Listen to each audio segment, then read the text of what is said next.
Hello, everybody. Welcome to Late Night Football. Welcome to our transfer news show Monday afternoon. Well, if you're in Canada in Toronto, that's a Monday afternoon show. Lots of transfer news to get into. There's been a lot of rumors, lots of gossip, lots of confirmed interests as well. So a lot going on. So get in the comment section, share your thoughts, of course, to everything that we discuss. Let me know there's something that you want to discuss about, want me to talk about. Always happy to do that. And we'll get to the show. And of course, do remember to smash a like on this video if you enjoy it, and do remember to subscribe to our channel if you're new. We're getting very close to 450 subscribers, so please do subscribe and help us cross that landmark. Really, really appreciate that. Let's get right into it. Lots of news, as I said, to get into, and I think we'll start with the caption and the thumbnail. De Ligt, Mathiijs de Ligt, official bid rejected by Bayern Munich. So Manchester United have offered about 35 million euros. That was the transfer fee that bid that Manchester United had made, and that has been rejected by Bayern Munich, who want closer to 50 million euros plus add-ons. So it was always likely to be rejected. Now, I'm not someone who's, I see a lot of hype about De Ligt, and I've said he's not, anything over 40 million pounds is a bit of a lot of money to pay for him. And even I would say 35 million euros is a low ball bid. That's a low ball bid that Manchester United have made to kind of, I think they've done it to kind of unsell the player a little bit. They've done it to kind of, get Bayern a little bit more, sort of put them a little bit on the back foot, so to speak. We see that happen all the time, where clubs always test the waters with a low ball bid, where they go, all right, this is our first offer, and then they see what the reaction is from the club, whether they want a bit better offer, whether that is just something that, they will just reject out of hand and say, we don't want it to sell the player. I think this is one of those bids. So I don't think United expected this bid to be accepted. I don't think any sane person would have accepted this bid. But I think what has happened is this is a sort of a test the waters bid, and a sort of a way of saying to Bayern Munich and to Mathiijs de Ligt, because to say that, yes, we are interested in signing you. Because reading all of the reports, maybe De Ligt might have thought, what, am I actually, wanted by Manchester United? Do they actually want to sign me? What's happening? And so this is kind of a way of telling the club, the agent, the player that, what, we are interested in signing you. And so we made this bid, but, there's no chance in hell that we expect it to be accepted, but we still make it anyway. So that was always likely to be rejected. I still think 50 million euros plus add-ons is not a realistic expectation from Bayern Munich. I don't think Manchester United should pay that. I think if you ask me, I think, as I said, I think 40 million pounds is the max that you go. Maybe 40 million pounds plus add-ons, which maybe take it to 45 million. That would be the extent of what I would go. I think 34 was about reasonable, but I would say you probably say about 35 million pounds plus maybe add-ons that take you to 40 million. I think that's fair. I think that's a fair valuation to go up to, and that's what you would do. So that would be about 45 million or 42 million euros.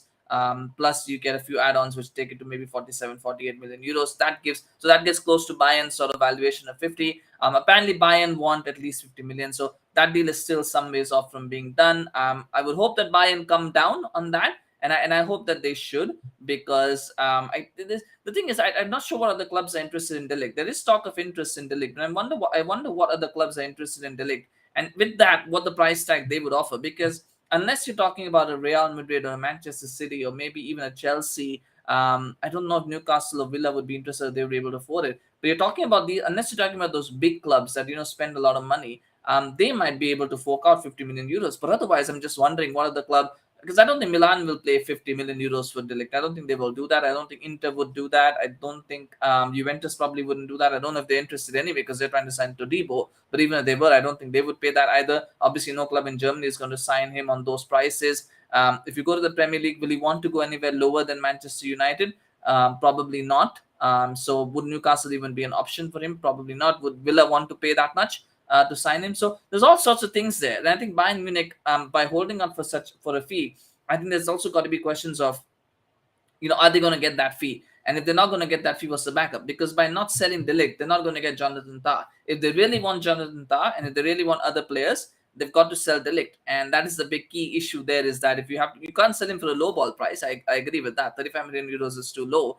But by holding out for 50 million euros, when you could potentially get 40 million, 45 million euros for him, because it's only 5 million euros, that gap is not too much. Between 45 and 50, the gap is not too much, right? So by holding up for 50 and by not being able to sell him, then do they just kind of have to accept that they're not going to get anybody else? And are they okay with that? That for me, I think is the key detail that is kind of interesting there. The other one, of course, that so that's on De Ligt, I think, which which is an interesting and intriguing transfer to follow. I hope it doesn't become a saga like the Frankie de Jong one, where it just keeps going on and on and on and on. It doesn't look like Ineos want that, and so that's good. But still, they should try to wrap this up as quickly as possible. Like they did with Branthwaite, make an offer and make a good final offer and say, this is our final offer. Are you accepting it? And they say no, or they say, okay, screw you, we're moving on, and we're going to sign somebody else. Or make an offer where, or get the deal done. But don't let this drag on to the point of where everybody's kind of annoyed with it and just wondering what's going on. But the first offer, I think that was just, for me, from my perspective, I think it was done just so that they could tell de Ligt and they could tell his agent, look, we are interested in signing you, and so this is why we're making this offer. That's my opinion. Share your comments, of course, on that. But it's a good test the waters bid as well, in a way. It's not too high. It's where the expectation goes that they're going to then make a bigger bid. So they made a lower bid to kind of go, this is what our valuation is. That we don't really value the player at 50 million. So we made 35 million, which is somewhere in between. But we can, when you start off at 35, you can go up to 40, 45. If you start at 35, you can go to 40, 45. If you start at 40, 45, then the expectation will be that you're going to go up to 55, 60, and then it gets unrealistic. So it's a good test the waters bid, but I still think I'm okay with Bayern rejecting it. But I hope United go in with an improved offer, but not at the level that Bayern want. Not 50 million. I hope they go in with maybe 40 million plus add-ons, which takes it to about 45 million euros, because I think that is a fair price for de Ligt. For me, from my perspective, I think that is a fair price for de Ligt. Obviously, you feel free to disagree. Put that in the comments, of course. But that's where I think we're at the moment. Another news with Bayern, of course, Nusser Mazraoui has also been touted as maybe he will leave Manchester United. So United are in the market for right backs, and right backs is a theme because there's a lot of right backs that Manchester United have been linked with. Aaron Wan-Bissaka, as you know, is probably likely to leave Manchester United. He's probably going to go to West Ham very, very soon. That deal, I think, will be done not too long from now. So if that's going to happen, then you're talking about who they're going to sign. So at the moment, there's 3 right backs now that we've got notification of.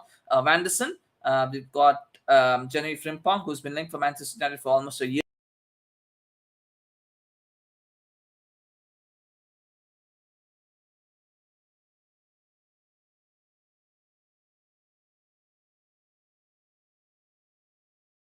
now. Connection again. So just gonna wait for that to come back.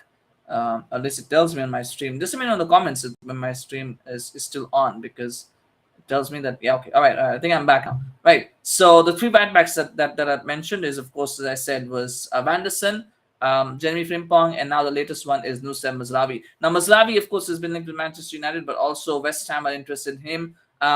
It's interesting to me if West Ham are interested in him, because if West Ham also want to sign Aaron Wan-Bissaka, are they signing 2 right backs? And it could very well be a case that maybe West Ham are using Mazraoui. Somebody is using Mazraoui's name there to either accelerate the deal for Aaron Wan-Bissaka or for Manchester United's end, or there's some other player, because it makes no sense to me that West Ham would be interested in 2 right backs. Maybe they need 2 right backs, I'm not sure, but it makes no sense to me that they're interested in Mazraoui and Aaron Wan-Bissaka at the same time. So something there is amiss. The report, of course, has come out from Florian Plettigoal, and they are quite reliable. So they are quite reliable. It's not like somebody just made up a rumor, but I just wonder where he has got this news from. How is this coming out? I don't know if Bayern would want to do more dealings with Manchester United. I'm just not sure about that. But to me, I think in terms of probability, I think Frimpong probably is the one that they want to do. That Manchester United want to do. So I think he's still probably number 1, but they are looking at Vanderson, I think, because he might be a cheaper option. I think Frimpong will be slightly more expensive. I think Vanderson might be an easier one. So I think that will probably be the second option. I've seen a bit of Mazraoui. I think he's a decent right back. I'm not sure if he's much of an upgrade on Wan-Bissaka overall, but he is a good right back. He's got some good qualities about him. And again, the question becomes: are they looking at whoever they sign as a replacement for Wan-Bissaka? Is he going to be number 1, or is he going to be a backup? Because if you're looking at number 1, then you're looking at Frimpong. Now, I'm not so worried about Dalot, because I think Dalot can play left back quite as well. And with Shaw's injury problems, I don't think Dalot is going to have too many problems, in terms of getting into the team as a left back. So I have no problems with Dalot.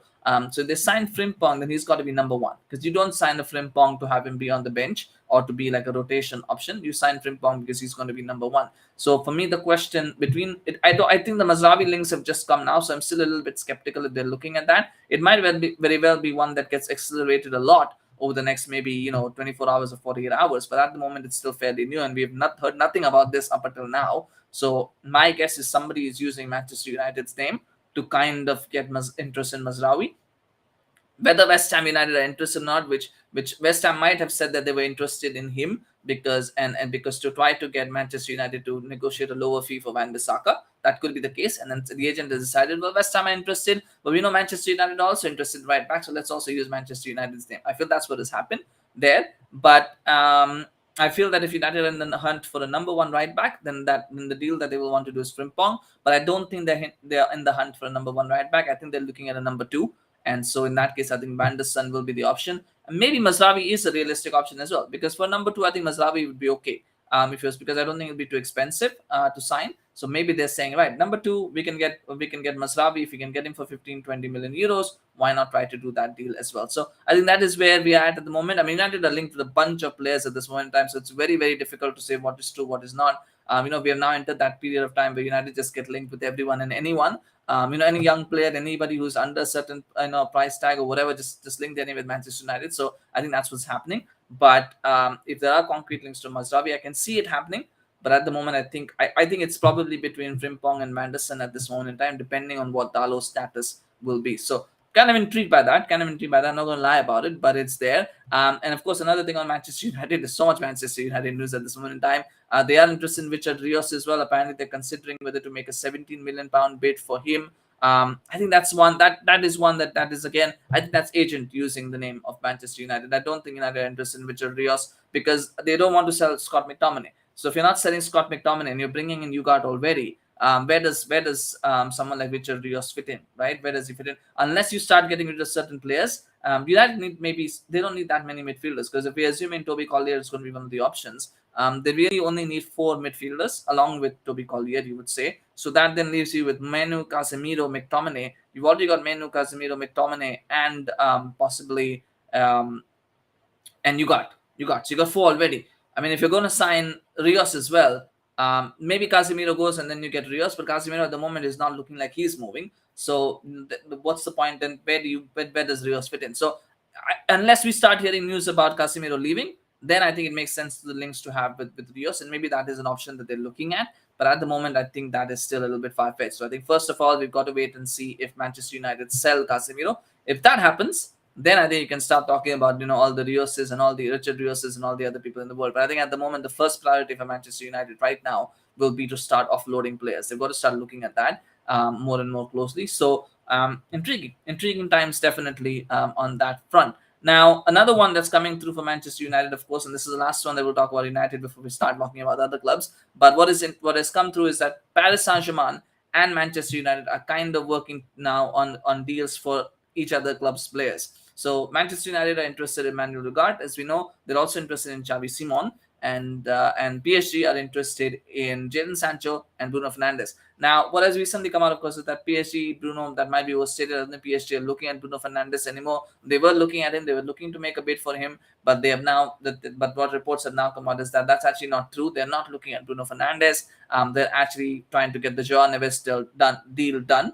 And that's their primary focus right now, is just Joao Neves. It is not Bruno Fernandes. But PSG have apparently agreed personal terms with Jadon Sancho. This is, again, report that has come out, and they are looking to sign him. If that is the case, it is fantastic news from Manchester United's point of view, because they need to sell Jadon Sancho. I think Sancho, for me, he's a good player, but I just don't think he fits the way Manchester United play. I just don't think he's suited for the Premier League. I mean, I saw it even in the game against Rangers. He was okay without being really good. I mean, on the other wing, you saw what Diallo or what Ahmad offers. You saw exactly what he offers. He offers pace. He offers technical quality.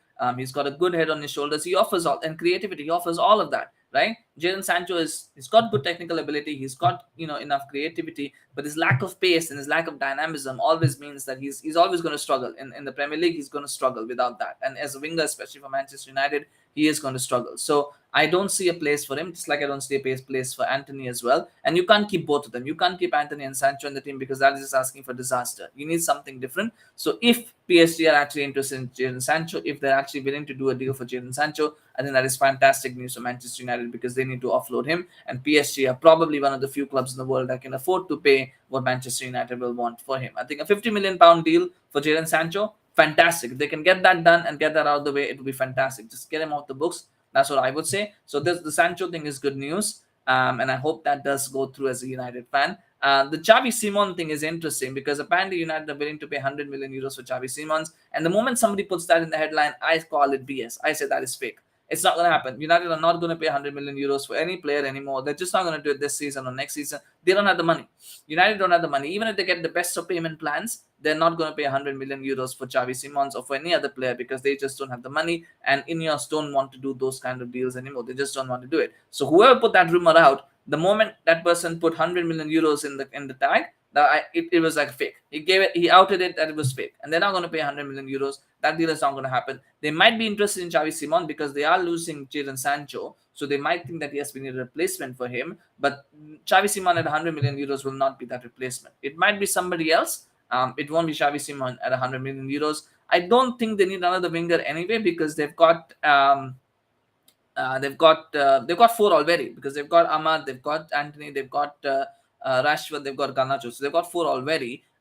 You might think, okay, fine, maybe you do need a fifth one, maybe, but because you've got Anthony already in there, who's already like a first choice, he's such an expensive winger, it doesn't make sense to have him be fifth choice. So you're kind of adding another winger just kind of dilutes that. So I think four, is enough for now. I don't think they need to sign another winger.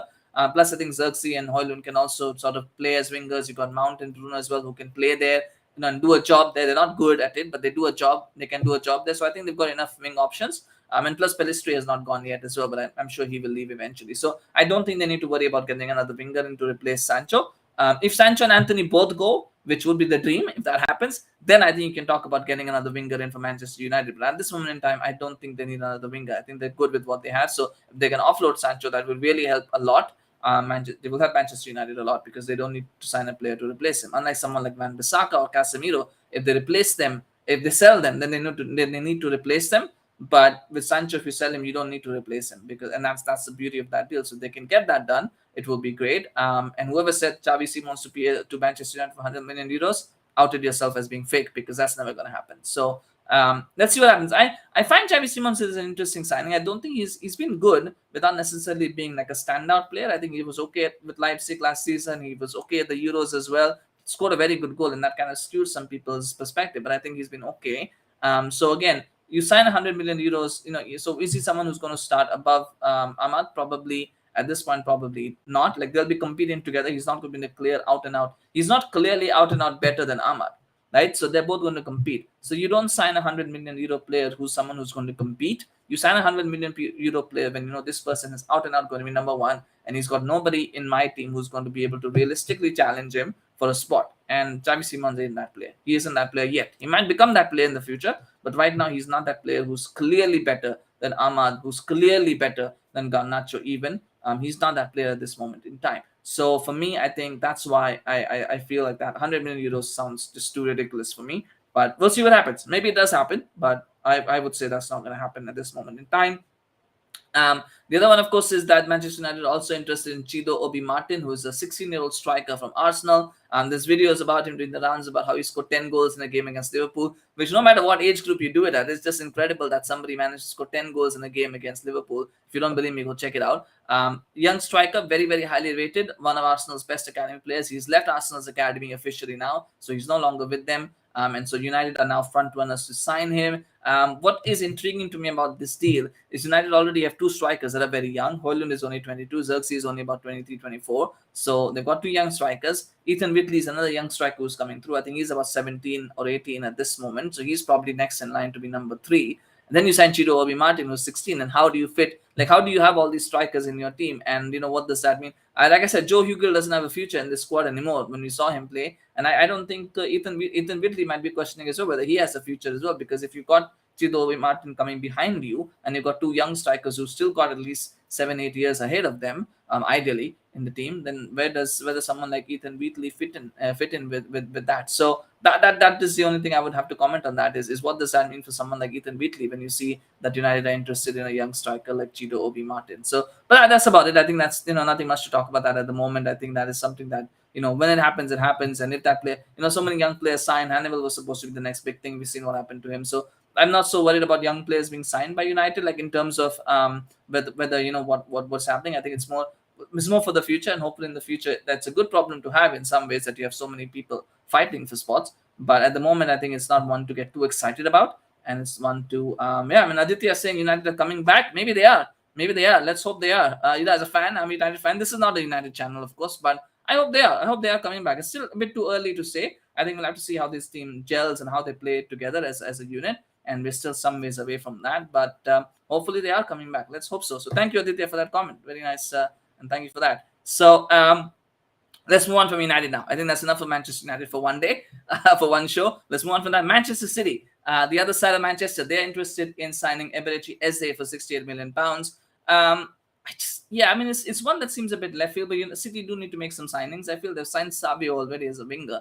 I don't think they'll be signing another winger unless they're offloading Jack Grealish at this point, or unless they're thinking of maybe Kevin De Bruyne leaving, which, by the way, is not happening. That report turned out to be false. So he's not leaving at this moment in time, at least. But unless they're trying to offload Kevin De Bruyne, unless they're trying to offload Jack Grealish, and maybe if Julian Alvarez is leaving, which they're going to have those discussions, then I think then the signing of Eze makes sense, because then you need another winger. But at this moment in time, City already has so many wingers in the team, and they're already struggling to put them in. I just don't see how that deal could possibly make sense. So I think this is, again, probably Eze's agent trying to stir up some talk, trying to get some clubs interested. Maybe he wants a new contract or something. It kind of feels like that. At the moment, or it's just a rumor that is started by someone, just for likes and clicks. But I just don't see that deal happening at this moment in time. I don't see Manchester City being interested in Eze, because they've already got a winger. But that being said, and they're not interested in Joao Felix either. So City might be in the hunt for another winger. I don't know why. They might be thinking about another winger.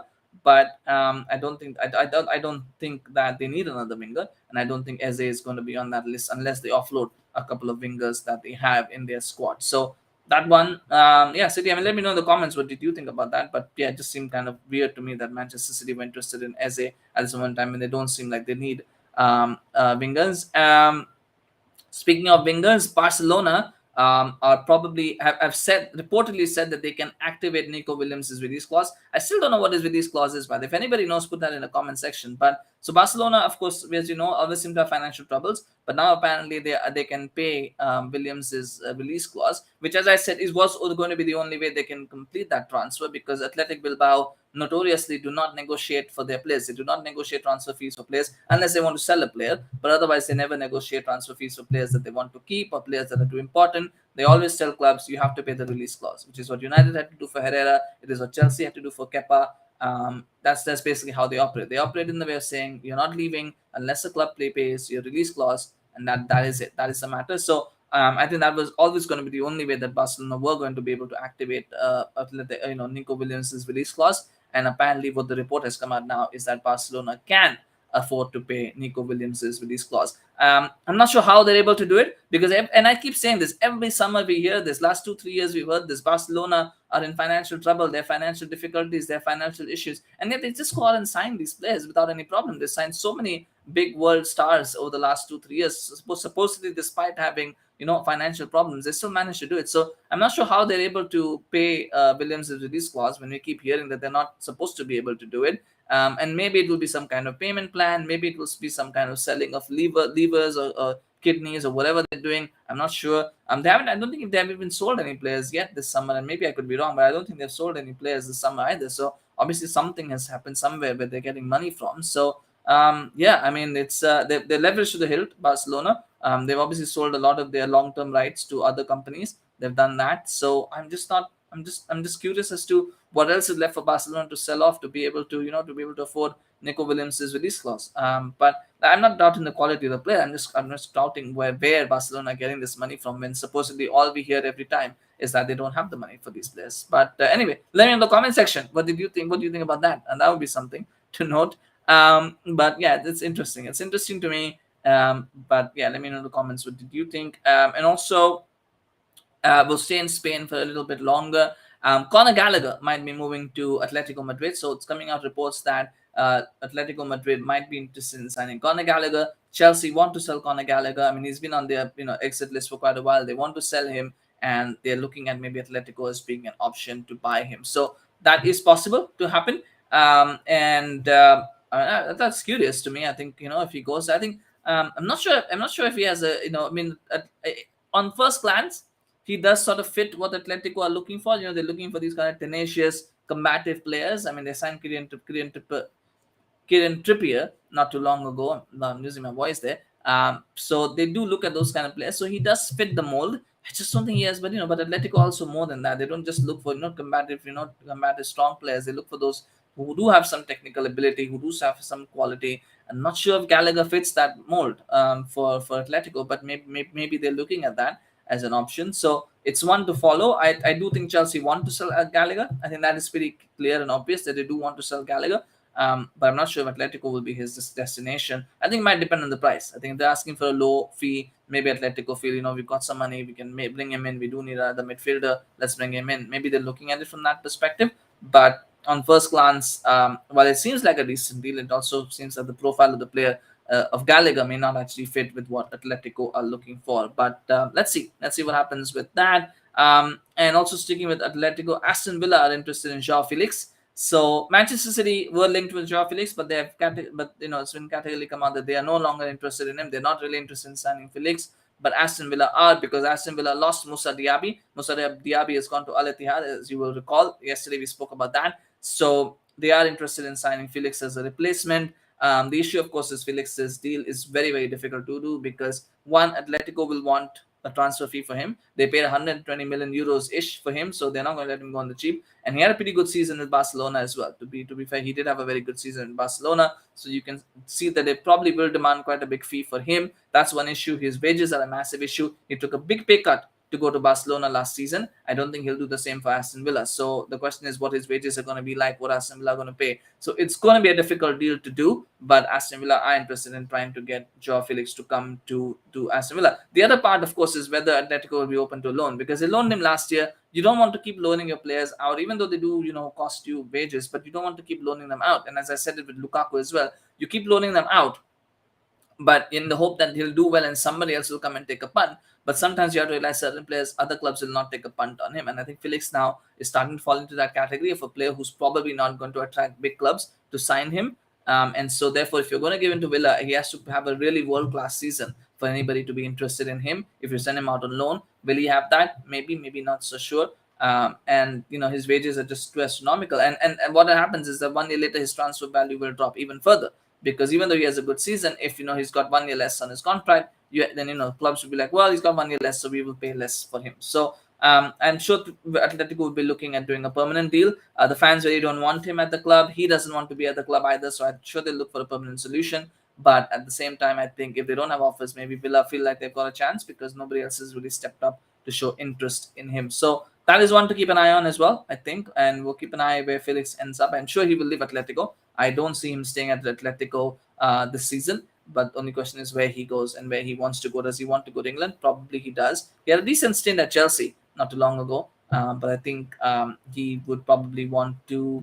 He might be okay playing in England. And the only question is whether he's okay with Villa. He will get Champions League football at Aston Villa. That will happen. So that is something that will be in Villa's favor. But can they do that deal? I think that's the question there. So one to notice and one to keep an eye on. And of course, another one, of course, Victor Osimhen is staying at Napoli as well. So he's more and more. So Victor Osimhen has been linked with Paris St Germain, as we said, and it was something that PSG wanted to do. But what has happened now is that Osimhen has probably realized that Napoli are not going to budge on their valuation of the player, which is probably going to be about 100 million euros is what they will want. And so he's probably more amenable to realizing that I should stay at Napoli because no club is going to pay 100 million euros for me, and Napoli are going to sell me for less. So he's more open to the idea of staying. He's yet to talk with Antonio Conte, yet to talk with management, but it looks like he's staying, and that makes sense.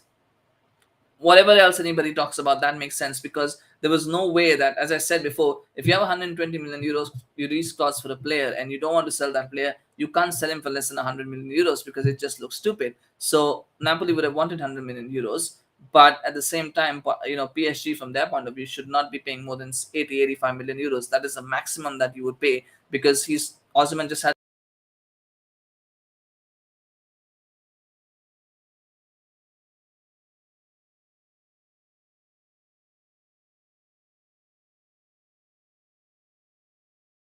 had at least it tells me that I lost my connection. But if you can still hear me and can still see me, then please let me know in the comments and I will continue with that. Um, yeah, I think I'm back here. So I don't know what's happened in my Steam. This place is I'm actually this place the internet is just not that good, to be honest. But nonetheless, so if you I don't think Osimhen is worth 100 million euros. He's good, but he's not world class. And so therefore, if you've got a situation where a club wants only PSG should not be paying more than 85 million euros, and that is a significant gap, and that will unfortunately not is very unlikely to be bridged. And so therefore, it makes sense for Osimhen to realize that he's not going to leave be able to leave Napoli and go to PSG. So he's got to now try and find a way to stay at the club and to basically just be like, okay, I'm going to stay here and I'm going to try and make this work. So it makes sense. And unfortunately, from Osman's point of view, he might have wanted to go. I think last season was when he should have tried to make the move happen rather than this season, because last season his stock was really, really high and there were clubs that were interested in him. It's always happens where if you have a very good season and clubs get interested, then you don't get a move, and then the next season is not so good. It happened with Jamie Vardy before, and it's happened here as well now with Osimhen. But hopefully he will have a good season. If he stays in Napoli, let's hope he has a really good season, and then clubs will be interested in him next season to go if he really wants to leave. But that's where we're at with Osimhen. And finally, I think Liverpool are interested in signing Takefusa Kubo from Real Sociedad. He used to play for Madrid before, had a good season with Real Sociedad. Real Sociedad in general had a very good season. And they've actually got some good players there. They've got Kubo, they've got Zubimendi, who's also attracting interest. So Sociedad actually have a quietly Sociedad have a very high quality, high caliber team. Not necessarily one that's going to challenge for La Liga. But they're a very solid top four side in their own right. So they've got some good players. And so Kubo is one that is attracting his interest from Liverpool. Liverpool want to sign him. And apparently his valuation is about 60 million euros. Now, Liverpool are interested in all sorts of players, but they never actually make a move on them. So I don't know what's going on there. We spoke about it yesterday as well, how Liverpool were interested in signing another player that they were linked with, which was Inacio. Inacio was who we were talking about. And then that has gone cold again today. Nothing on that front now anymore. So it's the same with Kubo. I think today there's talk maybe it will go cold again. But apparently Liverpool are interested in signing for 60 million euros if they can do that deal. But Real Madrid have a 50% sell-on clause. So if Kubo goes for 60 million, Real Madrid get 30 million euros. So Real Madrid will want that deal to happen if they can make that happen. But Liverpool are interested in signing Kubo. My question is, do they need another winger? Do Liverpool need another winger when you've already got you've got Gakpo who can play there, you've got of course Luis Diaz, you've got Mo Salah, you've got probably Diogo Jota who can play there, although I think he plays more as a striker these days. But you have got options in the wing. So is a winger a priority, or is it other positions that they need? Now, I don't know much about Liverpool, but or what their team strategy is for this season.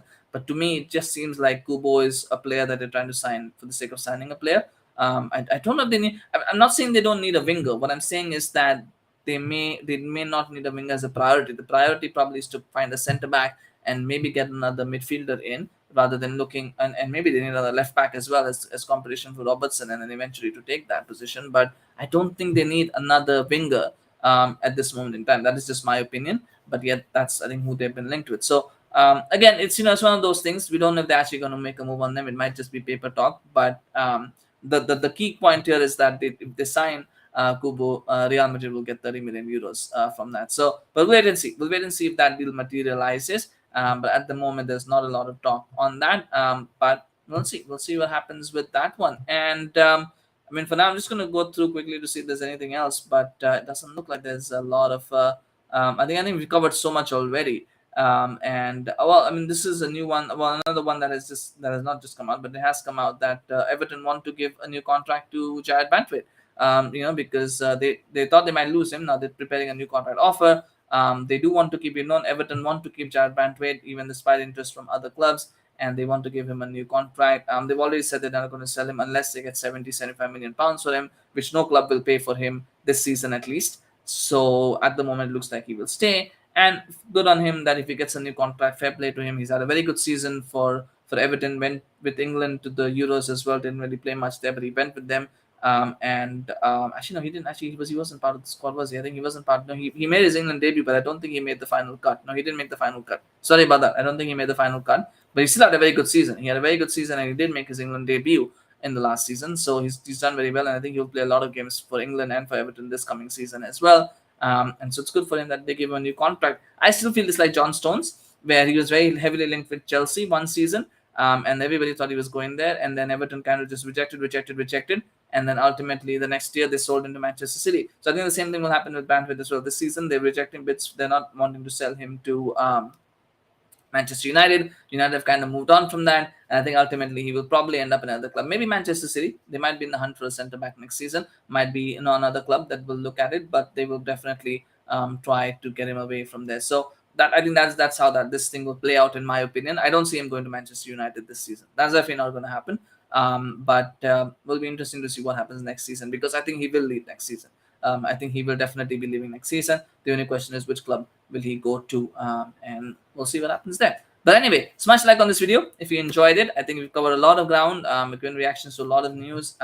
Really exciting stuff that's happening, and some of it is it's hard to keep track of because there's so many gossips and so many rumors from everywhere. It's difficult to know what is true, what is not. It's difficult to kind of react to everything also. So, but I think it's very exciting. This is, I think, the part, as I said, this week now, with some of the big players starting to come back from holidays, from the Euros. Now what we're going to start to see is we're going to start to see some of the bigger clubs get more active. We're already seeing that. There's rumors now for Manchester City, for Barcelona. There's rumors that are stirring up for them as well. So I think that is what is going to happen now. Going forward, I think we're going to start to see more of the big clubs getting involved in rumors and gossip and transfer moves, which we weren't seeing before, because now the big players that had good Euros, they are now starting to come back. So we'll have to keep an eye out for that and see what happens there. But anyway, share your comments on anything that we've discussed. Share your thoughts on everything. Do you think Jadon Sancho will end up at PSG? Do you think Bruno Fernandes? He will probably stay at Manchester United. But do you think Manchester United will go for Xavi Simons for 100 million euros? I don't think that deal is going to happen. But if you think that's going to happen, let me know in the comments. We'll absolutely hear from you. As I said, do smash a like on this video. Do subscribe to our channel if you haven't already. We really appreciate your support. We're getting close to 450 subscribers. We want to cross that mark. So please do support the channel by subscribing. Thank you so much. And thank you so much for watching the show. Really appreciate it. Yes, take care. Have a good day. We'll see if there's more news coming. We'll probably do another show in the evening, Canada time, of course, evening. But we might do that. But no promises. But I'll try to, if there's a lot of information, then I will try to run the show there. But until I see you again, take care. Have a good day. See you soon. Bye-bye.